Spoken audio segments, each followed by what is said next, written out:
Whenever Carl is ready, I'll call the meeting to order.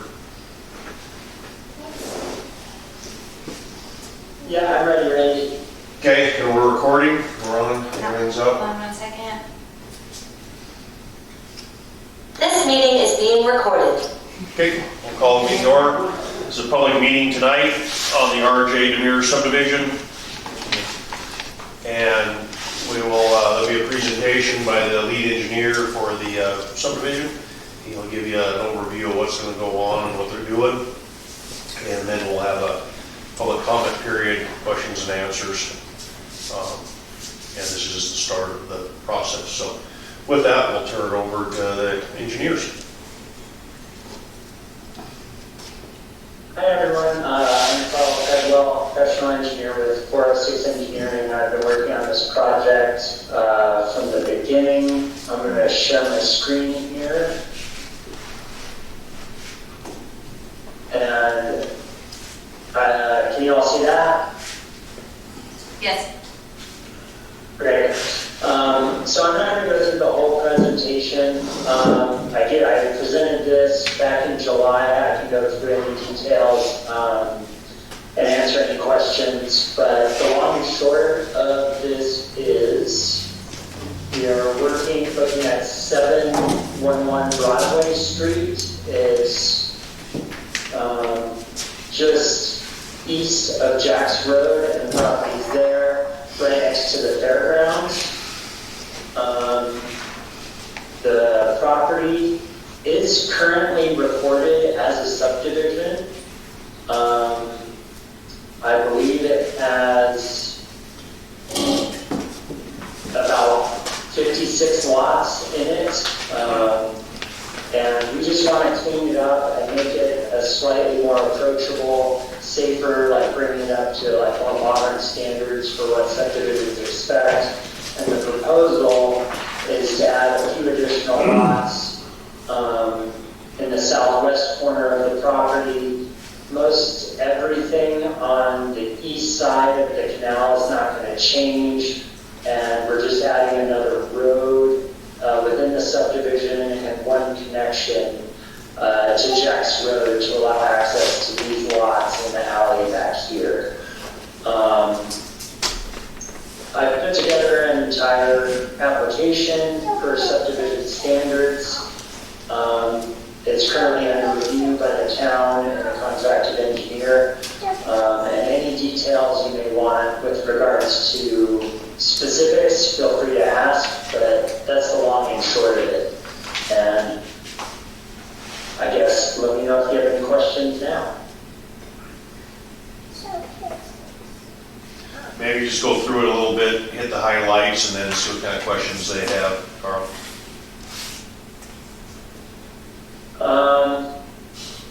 So briefly, so like I said, there'll be 12 added lots in that Demers Addition number 2. That's the southeast area.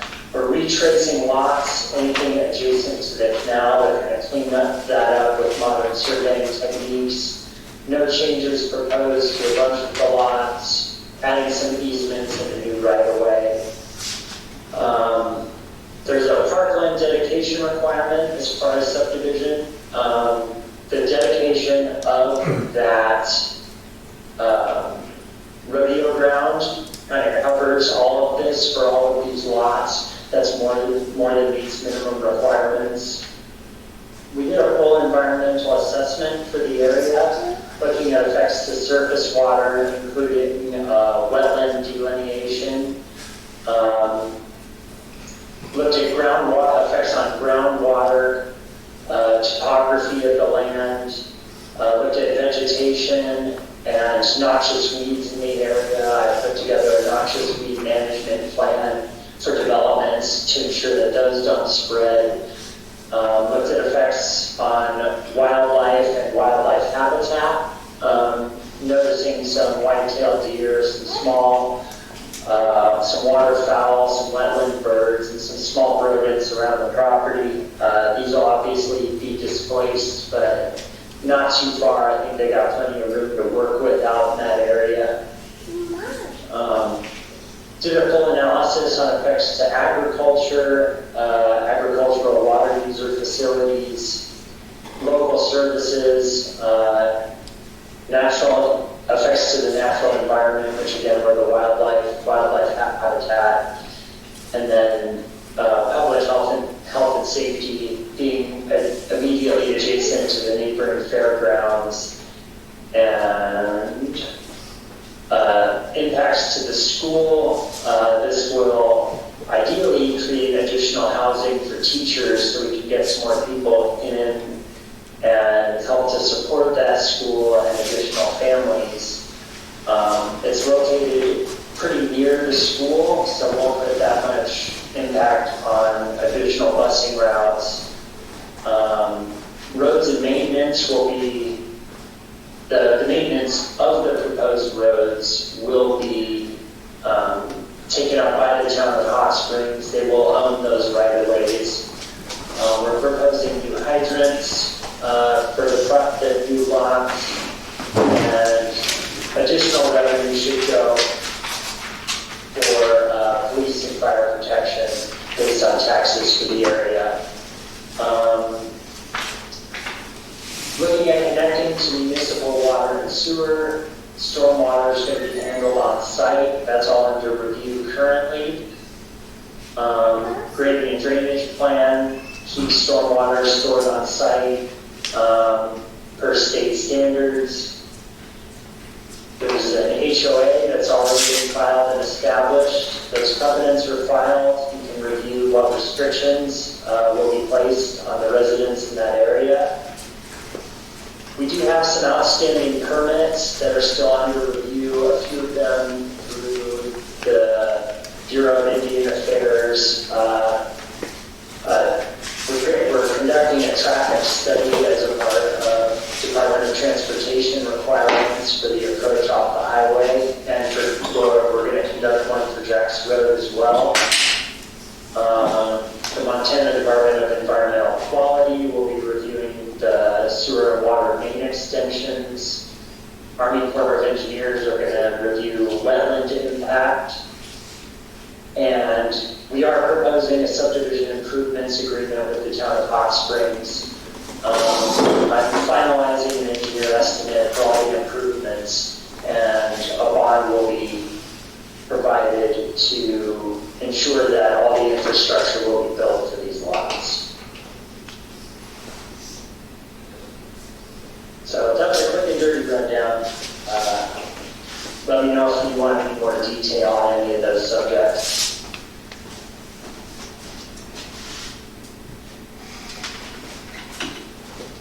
Okay, thank you, Carl. So some of the things that I know that's one of the questions I've been asked at the school. One of the things right now in the Hot Springs High School is, anyone doesn't know how schools get funding. They get their majority of their funding through the federal government on census. So the more kids, the more money they get. The difference in that funding and the cost of the school comes from the taxpayer of the district. So one of the things is impact the school, will impact the school very positively. Right now the school is about $200,000 behind. So another 20 kids or 10 kids or 30 kids is going to bring in more federal funding, which means you, the taxpayer, are going to have to pick up that $200,000. Because right now, you're going to have to pick up that $200,000. And when you figure that out in this, your taxes are going to go up again quite significantly next year. That's one of the things people need to realize, that probably about 60% of your property taxes goes to the schools. So the more money the schools needs to operate to educate the kids is going to come from you, unless that census comes up. Because it takes so many teachers, it takes so much administration, it takes so much school buses, it takes so much facility. No matter whether there's 100 kids there or 200 kids there. So for the schools, bringing in something like this where you have places to build more houses and do that infrastructure. Right now the town's kind of full. There really isn't a place to build more houses. There might be a place here or there. But if you wanted to buy a couple lots and build a 1,200 square foot house with a garage and have a yard for your kids and stuff, there's really no place in town to buy that. This is we annex this, and by moving this in, like they said, this was a RJ Demers addition to Hot Springs. That was platted in 1948 to be brought into the town, accepted by the commissioners, and everything signed off on. It just never was developed after that. So it's already been platted, and by state law, it's a platted subdivision. What they did is when cleaning things up and doing some modern techniques, some modern roads, and adjusting some lots to account for the canal and all that, that put them into subdivision review where we're at today. And going over everything and making sure everything is all done correctly, and everything is looked at, whether it be from animals and weeds and wastewater and all that we're going. The town itself for water and sewer, our sewer plant is designed for about 900 EDUs, and we're running about 450 EDUs right now. This subdivision of all the houses are built and online, it's going to add 59 EDUs, so we're still about 400 EDUs lower than what the plant can handle. Water the same way. We're about 100,000 gallons over on our storage and stuff, so when you add these houses, we're still going ahead of it. Our engineer, one of the things that Carl mentioned is 406 Engineering works for the owners of the subdivision. They have to do all the plan. The town will have our engineer then review all of it. So it's being checked by a third party. He'll rerun all their numbers for the water, the sewer, the wastewater, the stormwater. He'll run all those numbers and relook at that. And like you said, also DEQ is going to be looking at that, the Department of Environmental Quality in the state of Montana. So it gets looked at by a lot of different eyes, a lot of different people looking at things. It's a slow, tedious process, but everything gets looked at. The state law requires that. So going through everything. They mentioned the traffic study. The Montana Department of Transportation is requiring a traffic study, so they'll look at how many cars, how many times they go in and out, will the highway handle it, they need to do different approaches, they do different signage, whatever they need. That's being done right now, but that takes a little while, so we're going to continue on with the rest of it until the traffic study comes out. So So I talked to Carl just a few minutes ago, and they are working on the traffic impact study and making sure that it includes Jax Road instead of just doing the one that's required for the highway.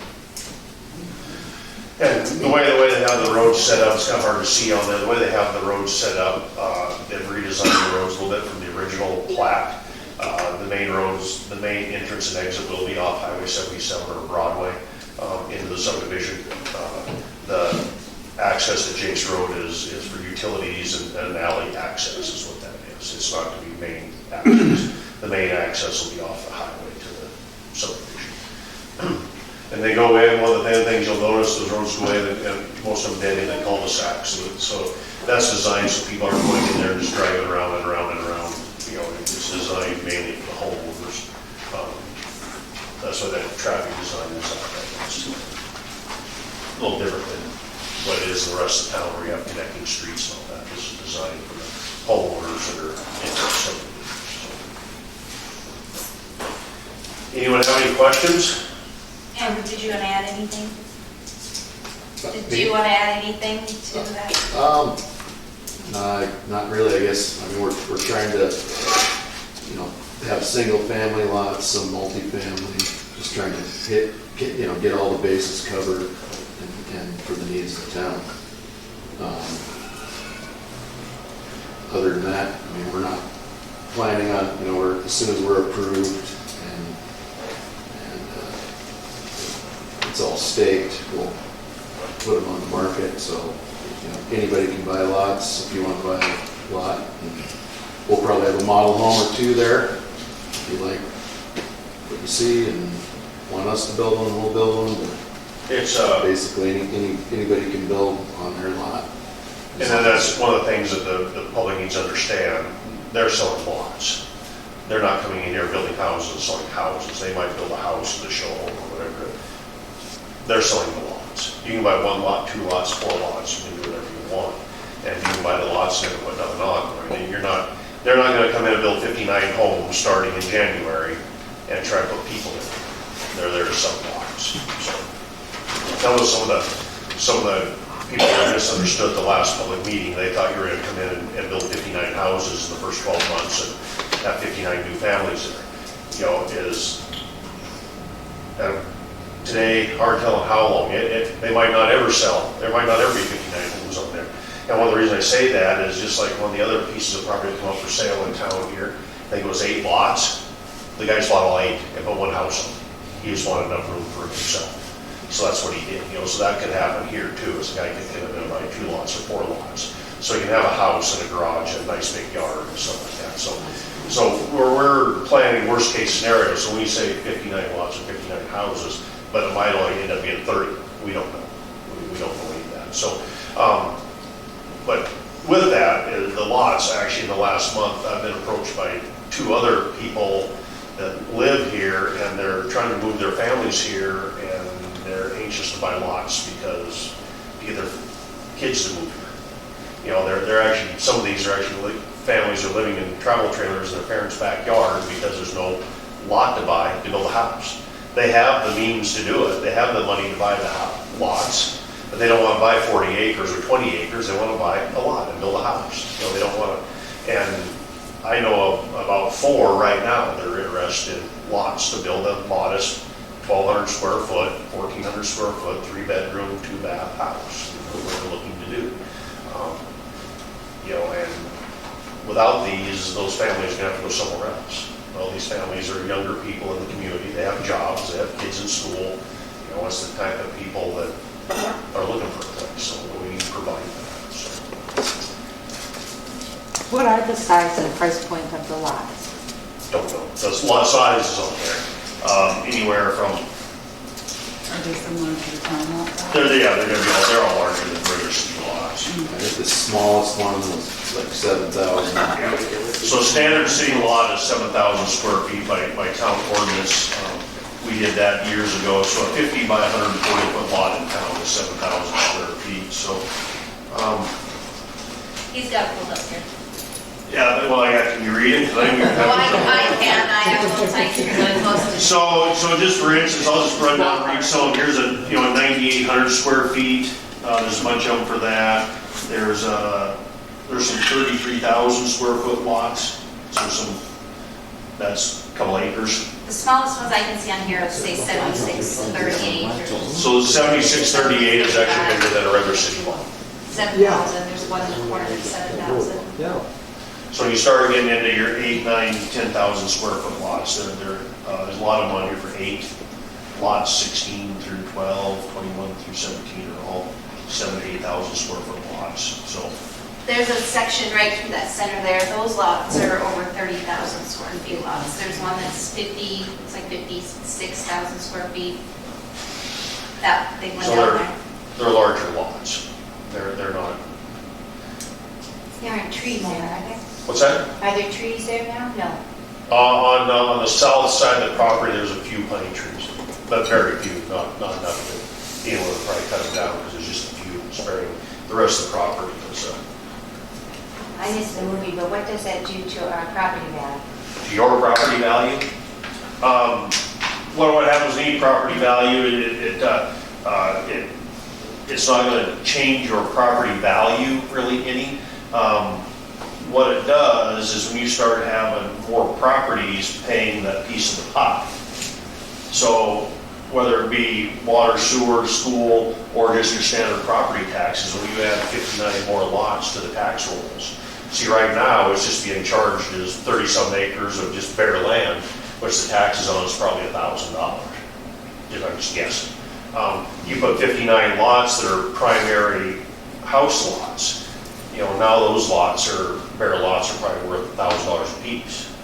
So now you have more people paying the piece of pie. I mean, it's just, and it's hard to explain all that here in the short terms, but like I always like to use for our city water and sewer system is we add 59 more houses to it. We don't have to hire any more employees. Our testing stays the same.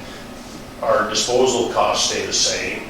Really, nothing really changes for us in expense, but now we have 59 more people helping pay that. So it really helps keep your other costs down because now it absorbs that inflation. So as our testing costs get more expensive, but more people are paying. So it's a while before the rates start climbing again. And then that's one of the things, the more people you have paying, till you come to a point, and there's going to be a point where you might have to hire another employee. Well, now that's going to cost more and all that, but there's always that point in there. And even if there was 59 more houses, that would not be feasible for the town to be hiring more employees, so that the employees that we have today would stay the same, the testing would all stay the same, all that stuff would stay the same, so. And the cost for the school, wouldn't the cost increase as well? The cost of the school doesn't increase at all because they're not gonna hire any more teachers. You still have to have that, your base level of teachers. So even if you gain 30 more kids, that, because most of these classes only have like 10, 12, 14 kids in them. So if you added 6 more kids in each class, you're still only one teacher, you're still only one classroom, you're still only one. So you have more kids in the school, but they're not, it doesn't cost you more to heat it. You're not hiring any more employees, but you're bringing in more revenue through your federal tax money and then of course with just the property taxes. But the big thing for the schools is the census count of the federal government. That's especially on the reservation, especially in, you gotta remember Hot Springs is one of the lowest per capita income towns in the state, and Sanders County is too, so we get a little different revenue streams, but that's how it comes in, helps the school. So But what is the zoning there? the zoning, we haven't approached that yet. The zoning's probably gonna be class A residential, those ones. So would that include family or? Whoever was gonna have multifamily would have to be Class B. Yeah, if they wanted to have, someone wanted to do multifamily, there would have to be Class B. So right now, When is that decided? what's that? When is it decided what? The town's actually, we're gonna be doing zoning, but that's an ordinance. So the town's gonna be doing that here later, because we're gonna change some of the other zoning in town. So that'll all be decided at the date. And that's already annexed in down there? And along the lines that you were talking about, the costs from the water standpoint being insignificant, is there a cost to the city up front? Is it an No. expense for any of this? No, that's up to the developer. So it's the standard way this is done is the developer puts in the infrastructure and then they give it to the town. Who is the So once it's all in, then we are responsible for it. For after that. maintenance and whatever. So, yeah, Lisa?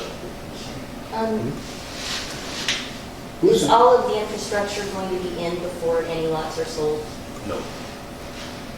I'm pretty sure the way that we're gonna do it is we're gonna do it through a bond. So what they'll do is they'll have to purchase an infrastructure bond through a bonding company. And then what that does, that guarantees the infrastructure will be put in. So let's just throw a scenario out there. This is all approved. A year from now, the people that own this file bankruptcy and disappear. They've sold 10 lots or 20 lots, they file bankruptcy and disappear. The bonding company then would step forward and pay to have the stuff, infrastructure put in. That's how that works. So they are financing future infrastructure development with the sales of early lots? And you're saying we don't know what those lots are gonna cost? No, it's actually none of the town's business. Well, I mean, I think the developer's sitting right Well, here. one of them, yeah. We're not exactly sure yet, but they're gonna be about half of what you would find a lot for anywhere else. That doesn't mean much. Well, Exactly. it depends on the lot. Well, one of the things right now, I'll just answer for him, you put him on the spot. I'll answer the question for him, it's really easy. He doesn't know what his final costs are. Because we haven't gotten out the engineering. So how does he know what to charge for a lot when he doesn't know what his final costs are? You gotta know what you're gonna cost. So I mean, if he has 59 lots and if you can get it done for $1,000 a lot, or it's gonna be $10,000 a lot, or $25,000 a lot. We don't, until the engineering is on the infrastructure, he has no way of knowing what that's gonna be. So is the engineer still available? He's online, yeah.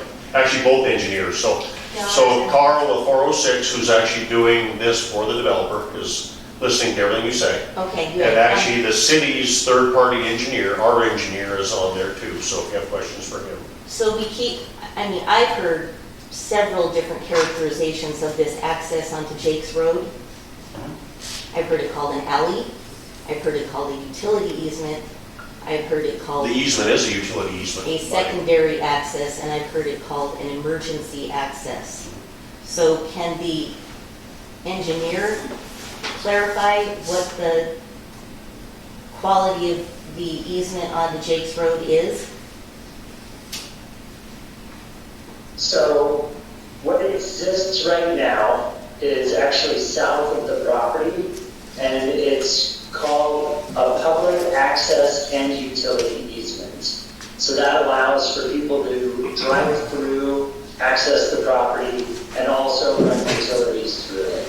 This isn't the ideal spot for it, and the landowner of all these southern lots is all the same person. So they've agreed to an easement swap to effectively move this easement a little further north.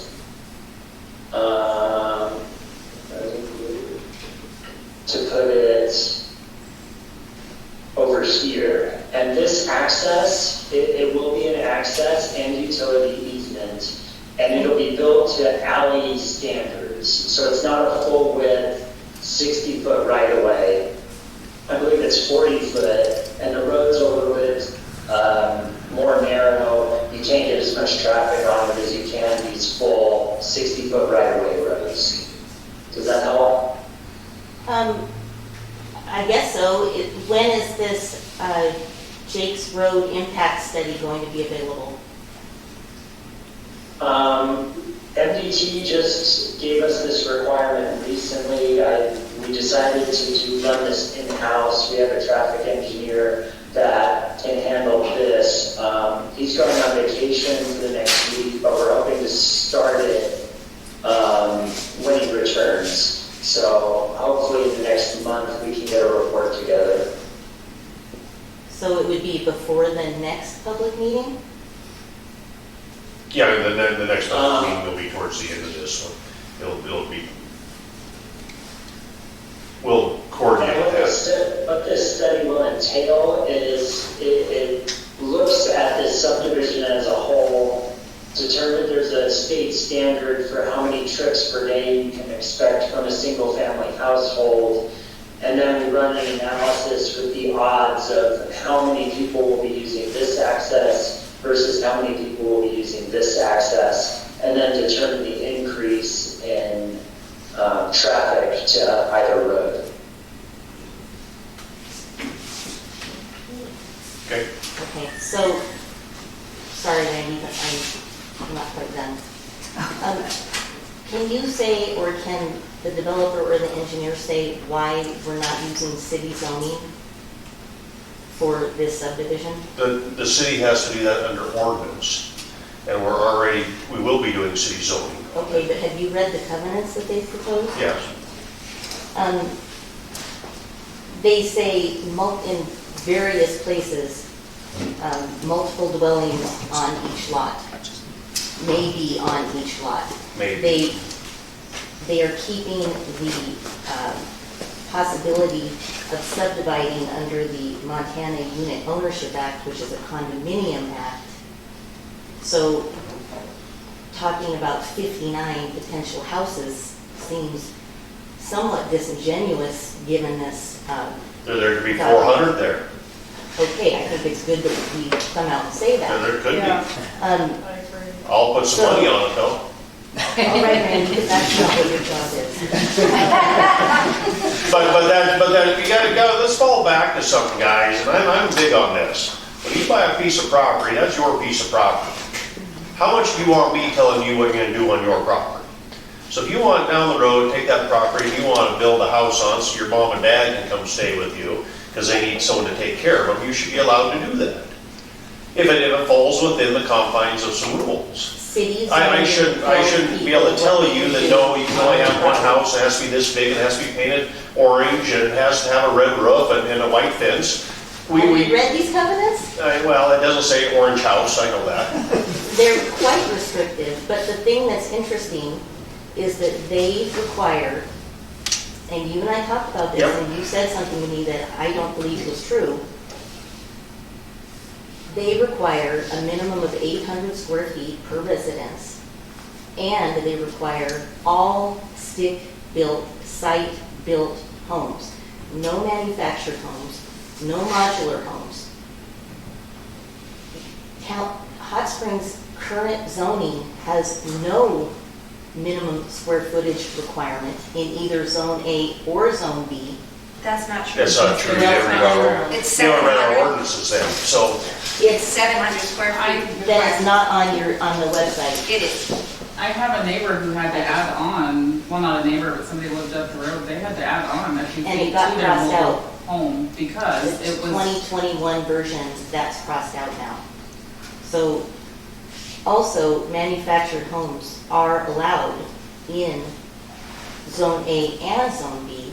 And in Hot Springs planning document, where you talked about the vision for housing growth and for planning in Hot Springs, it talks about using multiple kinds of building to preserve affordability and accessibility for all the residents of Hot Springs.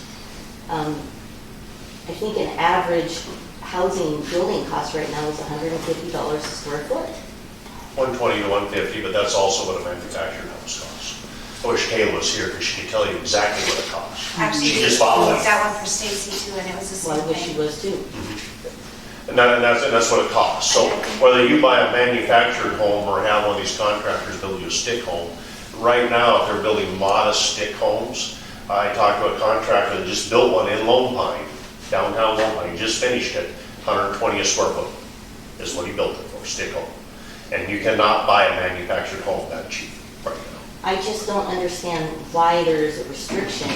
You're talking about people being able to do what they want with their own property, and yet this says they can't. Back to it's his property. Okay, that gets to another thing that is amazing. The last, right at the end, these covenants talk about amendment. And they say that nobody can amend these covenants as long as the declarant owns one lot. I've never seen anything like that. They talk about them being able to be changed by 75% of the owners at some indeterminate point in the future. But as long as the declarant owns one lot, they control and apparently have some sort of unilateral control over changing these covenants. So it seems like putting city water and city sewer into this development but giving the developer that much control, I don't understand. I don't even understand the purpose of it. So I guess I'd like to hear. That's going to be on you or your attorneys. I'm not going to speak about the legalities of that, but Bill's here, he lives in a subdivision that has covenants, you know. Are these covenants that we're talking about? Okay. I mean, same as the covenants you have in your subdivision. Right. Not the same Similar. at all. Well, I mean, everyone, when you buy property in a subdivision, there's covenants. And you agree to those covenants when you. I've read dozens and dozens and dozens of sets of covenants. I've never seen anything like these. Even Where did you remotely. get that? At the city, right here. It's in the binder. The covenants are public record, you can get them the county or the city or whatever. They're filed with the county, is how covenants are filed. But they seem to preclude the zoning, town zoning. That's They're- weird. So I just would like to hear why. We basically kind of follow the town zoning except for the manufactured homes, really. Well, I think it would be a good idea for everybody to. Until they're write sold. document. And then when they're sold, then it's, Well, when you buy a lot, the covenants still exist right, for that subdivision, right. so. And that, those would be the bylaws for that. Well, yeah, the covenants and the bylaws.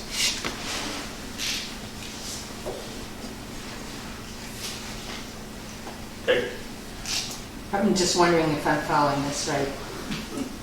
Do I understand then that the development lays out the expectations for this? In a subdivision, the development of the subdivision, the developer of the subdivision lays out covenants. That's normally how it works. And all of them have different ones, I mean, but then there's rules that they have for their development, which are above the city's zoning. Okay. So the city could zone it for whatever, but the covenants on the property, so if you did a subdivision inside of town and you put these covenants on it, that's above the city's But they zoning. have to, at minimum, meet. A minimum, oh yeah, they have to meet the minimum. Okay, so that's the relationship. I just Right. want to make sure I have that straight. Yeah, and their covenants are above what our Class A residential would be. They're requiring. And those covenants can essentially never be changed? There's no HOA or, there's. No, covenants, I believe, there's always wording in there, there's always a way to change them, and it takes a majority of the property owners and all. And that's what that amendment talks about. The other partners more on that end of it, I'm more on the building end of it, so I can't answer all those questions completely. Will it be set in stone?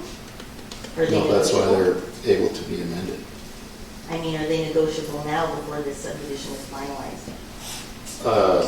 I don't see why they wouldn't be. We'd have to look at it, but, So I know if I owned a subdivision and I was trying to sell lots, I wouldn't want a bunch of people to put a bunch of trailer houses on the lots because I feel like that would lower the property value of my individual lots. So I can see where the developer would want to put that caveat in there where you can't put mobile homes while I still own lots because I don't want my property value to go down. Like Randy's just said, if new manufactured homes cost as much as a stick-built house, they're hardly what people would call a trailer. Right, but if you say you can only put brand new manufactured homes in, that doesn't make you happy either, so. No, but the town's own planning document cites specifically using various building methods Right. to provide accessible and affordable housing for the entire community. Right, but what I'm saying, you can buy a stick-built home for the same cost as a manufactured home.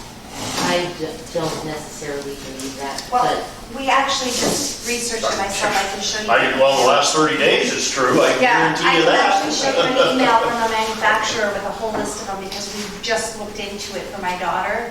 And I also talked to a builder in town, construction company, and we could build a 3-bedroom, 2-bath house for cheaper per square footage than you can buy a brand new manufactured home of the exact same size. And he would have it done before they Yes, deliver before the they- manufactured yeah. home. So, And your insurance is lower on a stick-built home than a manufactured home. and financing is easier to get. Financing is easier. I still don't think that, I think by. So you plan on buying some lots in there, Lisa? Is that what you're getting at here? No, Randy, I live in Hot Springs. So, but if you don't plan on buying lots in their subdivision, I'm just curious why you're so concerned about the covenants.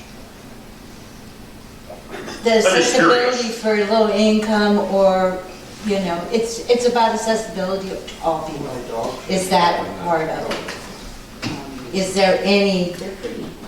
thought to how we can make this available to all people? Actually, low income, I mean, it's what you consider low income and how you look at it. But if you're eligible to get a loan, there are programs, all kinds of federal programs out there for low income people to get loans on something like this, a starter house, the lot, the property, and the house. I mean, there's all kinds of that out there. And that's available to everybody, It's amazing to me that you would question a citizen's interest in this. I don't. Why is it amazing to ask you This. why you're so concerned about the covenants on a Because they're subdivision? so restrictive and because they retain so much control to the developer to the nth degree until So what I'm asking you, what is wrong with that? Why, where are you coming from with that? Every set of covenants I've ever seen seeds. But I'm not asking, where are you coming from on this one? Why are you worried about the covenants on a piece of property? I'm just wondering why. Well, because it looks like they're keeping, for one thing, the potential to do condominiums. They talk about it repeatedly through the document. We actually have 2 condo associations in Hot Springs already, so that's something new to Hot Springs. But it does affect when you're talking about 59 potential houses.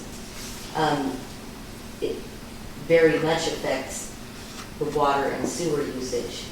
It very much affects the possible impacts on Jax Road, which is my access road.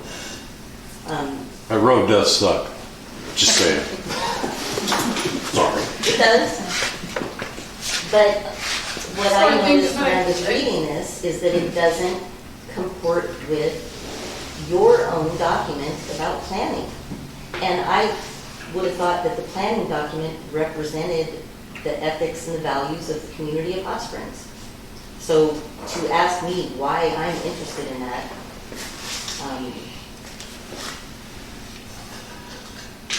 because I'm a citizen of Hot Springs, Randy. Okay. Anyone else have anything? I have a. Yes, Mary? You can count on me to ask an ignorant question, but I'm not proud. So if the developers, constraints are like so kind of solid, then what place, this is my first question, I have another one you'll be happy to know. What place does a homeowners association even have, like, is there like a set of things that they can self-determine, because they're the people that are going to be living there? And that's my first question. My second question. And you're right, I'll answer that for you, but the homeowners association, they will have that control, and it speaks of that in the HOA. Okay. So the people that live there will control themselves on that stuff. If they say a 2-acre lot can have a pony on it, they can do that? No, that'll still fall back to the town, but we haven't got to that yet. We actually, that has been approached by us on asking about some different zoning in some of those areas that do have a 2-acre lot. Like the Mullen Road zoning in Missoula has some language to that. You can have like 1-hoofed animal and so many chickens and different things too. I don't know, but that's something to look at. We haven't got that far in this process yet. It's a good question, Mary. What's your second question, Mary? I already said it. It was about the pony. Oh, the pony. Oh, okay. But when she's talking about the community values document, is she talking about the growth policy that we all got together and sweated over and worked through and put down paper, and we have not done a revision of it? So what kind of status does that have? Does it get amended or overturned, or does it still stand? The growth policy? Yes. It is an advisory, it's just an advisory document. So what It really has no, it's not like an ordinance or anything like that. It's an advisory document. And actually, the growth policy is actually, in terms of it's outdated. I mean, and that was over 10 years ago. Yeah. So it's an outdated document anyways. When is the zoning going to be determined? What's the process? There'll be end up being 3 public meetings on it, and we have 30 days between each meeting. Anyways, how we do zoning changes or any ordinance changes is it gets discussed at a town council meeting, and discussed at a town council meeting, and then the final vote. So it ends up being 3 town council meetings in 3 months' time. But when we do the zoning, we're going to talk about, we're changing a bunch of other zoning in town. We're cleaning up a bunch of other zoning because that's been old too. I mean, some of that's 10 years old. We have some commercial zoning where it's residential. We have some industrial zoning where it's commercial, and some stuff like that we're going to clean up. So If That- multi, go ahead. I thought there was no zoning in Sanders County. Inside the city limits of all 3 towns are zoning. So Thompson Falls, Plains, and Hot Springs has zoning. Outside city limits, there is no zoning, you're correct. Okay, so then maybe my house is zoned commercial. Your house is zoned, I believe, I thought we pulled yours up. I think your Main Street commercial. 302 Main. Yeah, you're actually zoned commercial, you're not supposed to be living in your house. I also can't get a refi, and I got a refi. They don't refi commercial. Yeah. So But I it's was told that there was no, from someone who did, that worked at the county seat, that there was no zoning. And so, No, and they there's- must have checked it, and for some reason I got financing, all- no, there's- because I shouldn't. But you're using it as a residential, I not could probably commercial. sell a hot dog a Yours is day. actually- Could I sell a hot dog a day? No, you only have to open, your business only has to be open 1 day a year. Oh, that's easy. You were supposed to sell ice creams when you moved here to do, remember?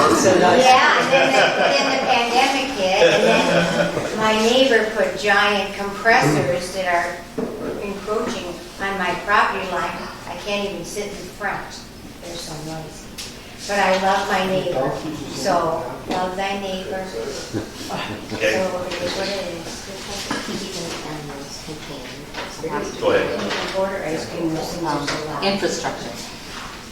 If there is, I mean, I know we can't anticipate too far down the road, but if there's the potential for multi-family dwellings, is there potential for overwhelming what we're able to provide in terms of infrastructure? So under DEQ rule, DEQ, help me though. the Department of Environmental Quality, which oversees all water and sewer, oversees our water, our sewer is overseen by the EPA, because we're on the reservation, there's just some things there. So on the water side, the DEQ is probably going to require them to put in 8-inch main lines, which is the size it is all over town.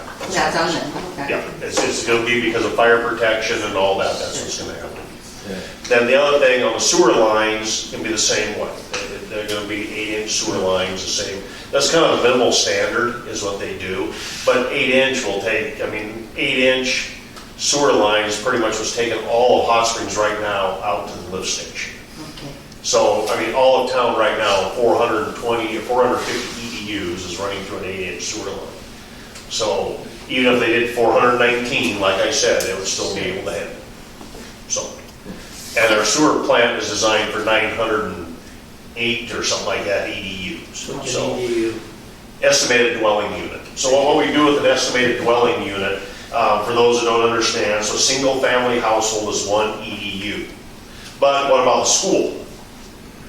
So we have to figure out how many EDUs will convalescent center or that. So there's a formula we use to figure out how many EDUs that is. So when you're developing a system, so like the convalescent center is like 64 EDUs. I'm just throwing numbers out there because I don't know exactly what it is.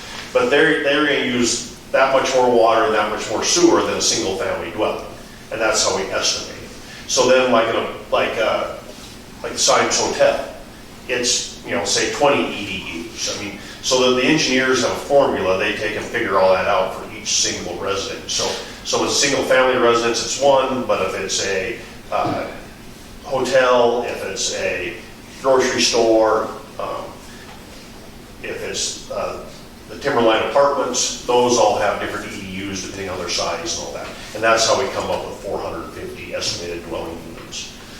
There actually isn't that many dwellings in Hot Springs. It's just how we use to formulate our water and sewer if we have plenty of space for that. Because We have 421 water bills that go out every month. So, And we have 480, I believe it is 486 EDUs. so not to be redundant, but to be clear, whatever development might take place in the subdivision, we are equipped to handle the infrastructure. in terms the of water and and sewer that's not a problem. No. The water, sewer, the streets, but for the town, none of this is going to be a large impact. And I guess the other thing I wanted to say is, I really appreciate Lisa's questions. I think she's put some time and energy into doing research that I haven't. And so I think that's an important part of communication in the community input phase of this project. Thank you. Anyone else? Yes. Question on the storm water runoff. It sounds like it's going to be staying on site rather than going through another system of piping to take it off. Where is it going to go? Is it going to go into the canal? It goes in the canal. Okay. Right, Carl? Sorry, what was that? Now, on the stormwater ends up going to the southeast corner of the property, and it actually then enters the canal system, correct? So the requirements for grading and drainage is like, right now, the property exists. And it does have a regular runoff to it. Like even undeveloped, if there's a rainstorm, some water's gonna run off. The goal of this plan is to ensure that anything we build won't increase that amount of water. And so we have, like, alongside the road, we build a lot of retention ditches and a retention pond in order to capture and hold on to this water. And then when the storm's over, it'll either infiltrate into the ground or evaporate off. And that's generally how you prevent any extra stormwater from flooding the neighboring property. Is that the developer, is he gonna go in there and build roads and level that all off in there and stuff, or who does that? Yeah, the developer does. Yeah, build roads and. The developer is responsible for doing all infrastructure on the property. Because that was a kind of a motocross, if I remember right, the last I had seen of that property was, they had a motocross track in there. That was all taken out all. Yeah. Put the lines in before you start building, right? Yeah, yeah. So look, roads, I missed what you said about roads. They're gonna be paved at a certain level? We're just required to gravel, I believe. Gravel. Well, so Gravel, that's a not concern for spring. me, that, how much have you talked to your engineer about how much it's gonna cost 5 years from now, 10 years from now, 15 years from now, to keep maintaining this gravel road that we own and have to maintain? I don't see that as a benefit to me as a So taxpayer. here's where I'll answer that. I would love gravel roads. We can maintain them. We have the equipment in town and the personnel to maintain gravel roads. We do not have, so as you see some of the streets in town, if you actually look close at them, they're blowing out. So we're gonna have them repaved. That's $55 a running foot. So 24 feet wide, 1 foot long, that's $55 a foot, just to do a cap coat, to protect the coat on there. So that's only an inch and a half of asphalt, where a regular street has 4 inches. So gravel, we can go in there with the grader that we already own. We already have the staff that's trained on it. They can go in and cut it, they can regrade it.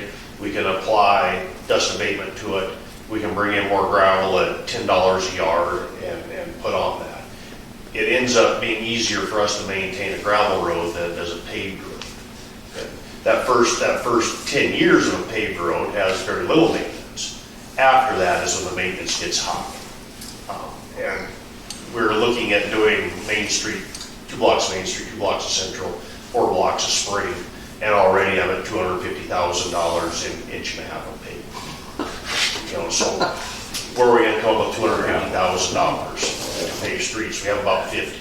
We need 200,000 more. That's why to fix, it ends up being 8 blocks of hot springs. And I think people drive slower. And we have a little over 8 miles of paved road in town that we're gonna pave, and that 250,000 is doing 4,000 feet. We're not even doing a mile.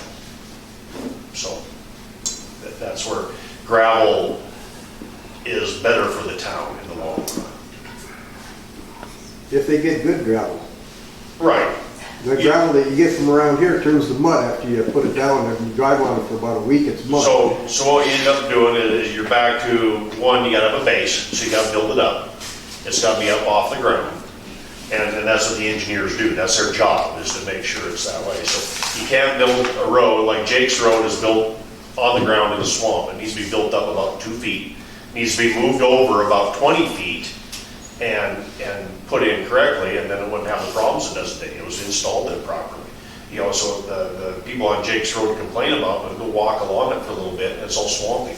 That what's there is just on swamp ground. Well, you can't do that. You gotta build it up, you gotta have it dry. Your water has to run away from it.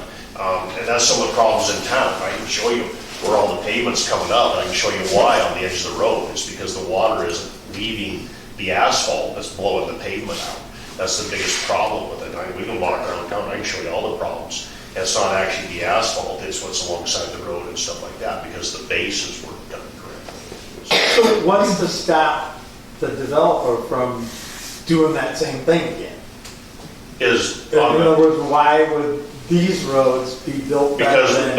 we have the town's engineer overseeing their engineer. So it's just a time frame because those roads were built so long ago that weren't? No, well, like the Jake's Road one, that was just put in years ago, and it was just it only went in there a ways. It was just a logging road onto the property. It was owned by one lady, and then pretty soon it got chip sealed a couple times and got this and got that, you know, and it's pushed over to the eastern edge of the property line. I mean, there's all kinds of things about Jake's Road that are wrong, including the east end of the school track is actually in Jake's Road. So the whole end of the track is actually in the right of way. It's actually in the road. In order to put the road in correctly, we have to take the end of the track out. So there's some of the problems we're having with Jake's Road. But we're not going to have that problem with the subdivision because the engineer for the city is over, I mean, who's The calling Jake's Road is not part of the subdivision. Right, but I think his question, my Just, question well, is. why would they if build do it a that good way job. before and not Right. now? Well, before you didn't have a lot of checks and balances. That was one thing. If you go back, even probably 20 years, the subdivision rules were way lighter anyways. There's taken to a point. So people can just go ahead and put stuff in and just do things. So as time went on, the state has gotten involved and put more and more rules in place. And a lot of these are actually the stuff they're following here, the stuff we're checking, the initial stuff and all that, that's actually Montana State Code. It's state law. You have to do these things. You have to check these boxes. You have to follow these rules. That's one of the things now. That's one of the other reasons then that we have our engineer overseeing it too, to make sure it is done correctly. So there's standards for how the gravel road will be built and that sort of thing? That's all standard engineering standards, yeah. Well, it's state, county, town, engineers can do. State. All this comes under. Thank you. It's all under the state guidelines. It's all under, Carl can tell me the code off the top of his head. But there's a code that they have to follow for that. So I'd like to clear some things up. So you. Well, just a second, Lucky keeps peeking his head around wanting to talk. I didn't see how many dogs you could have in this subdivision for a family. Oh, well, it depends.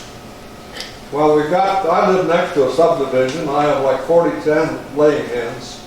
The subdivision up there has a limit of 2. I think the nearest we figured out, they have 11 dogs. But they won't. And they got out.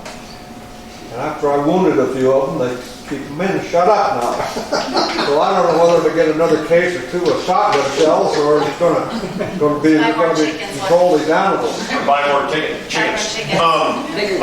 Under town ordinance, they're only allowed to have 3 animals. 3. 3 on the subdivision? 3 in town. In town anywhere. Town ordinance anywhere, you're only Well, allowed. up there, they got a limit of 2. That's county, but. So how do you enforce it?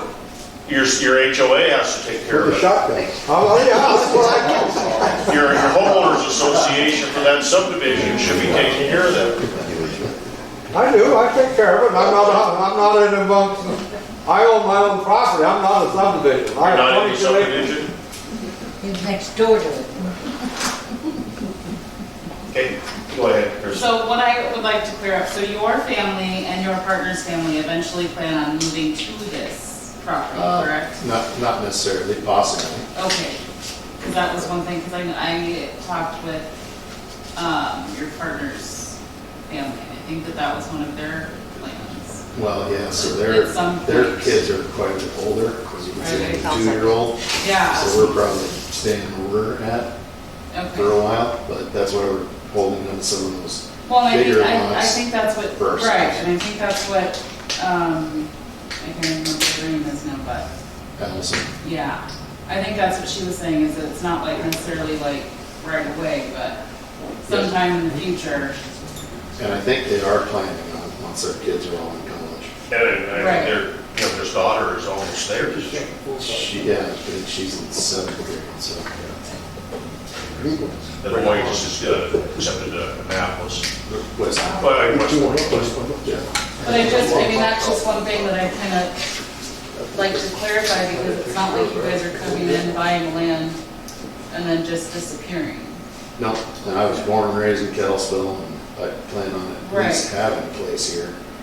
Right, that's what I was getting at, is that eventually this, I mean, you guys aren't coming in to buy it and just. Yeah, so it's gonna be nice. Right, so it's, That's that's what your plan. That's what we're trying to do. You're trying to Make build it a nice. future home site for yourself, and whether it's near future, far future, whatever. Yep. Okay. Anyone have any other questions? So how many of these hearings are we going to have, and then when is the decision process? Put it that way.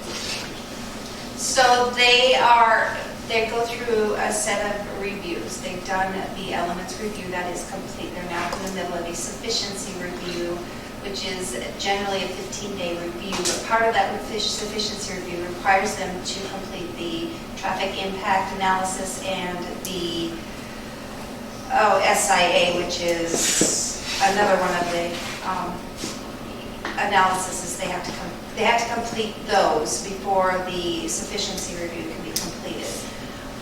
At some point, there will be another 2-week notice posted in the newspaper and up in town to notify the public of the final public hearing. There will be a final public hearing once the sufficiency review is complete or near complete. And the state reviews the And then we're also waiting on, I think that's all we're waiting on right now to get to that point. Because once we get to that point, they have to do some, our engineer has to do some more review of the infrastructure, the water, sewer, stormwater portions of it, looking for some numbers on that. And once all of that is done, or once we can say we're close, so we are within the next 2 weeks going to have this done, we'll be able to advertise for that final review.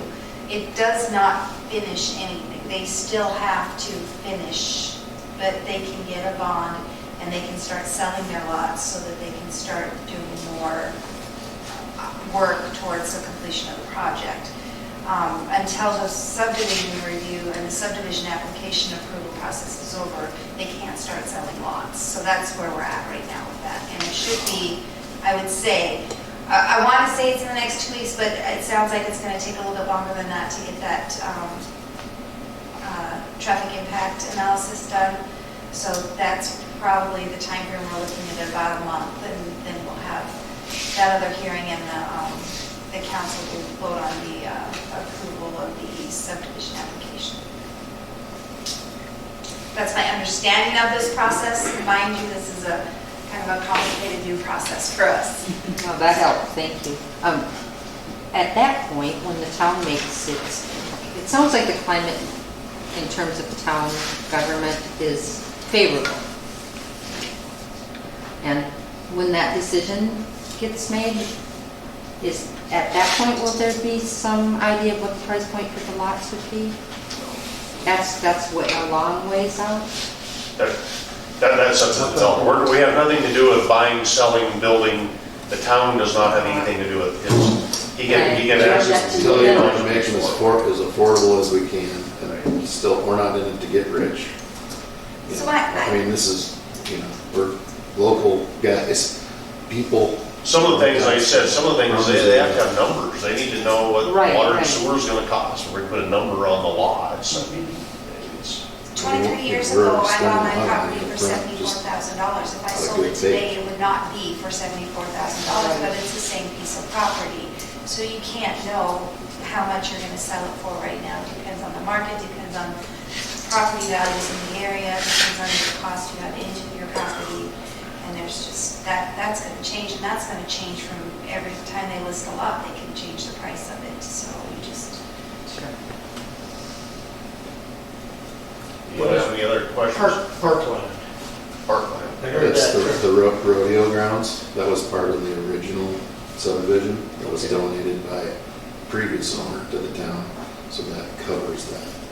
There will actually be some still open area parkland, which would probably cover that And requirement then there's as gonna be some well. parkland right by the walking trail too, that was some stuff they Because have there's some set out for wetland it. and, you know, and we're actually gonna try to make that nice. We want this to be nice, so. The retention bonds are nice. I do my retention bond. We had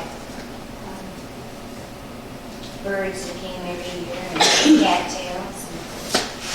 I like being on retention bond. Well, the canal's actually nice, and then up in that corner where it's now a wetland because the previous owner dug a hole to water his cows, made it a wetland, but that's, you know, we're obviously not gonna mess with that. And clean that up, and yeah, there's lots of birds and wildlife, and that's all gonna stay the same.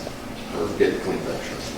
So, any parks that are associated with the subdivision, are they, who's care about the subdivision, or does the town? Goes back to the town. Comes back to the town?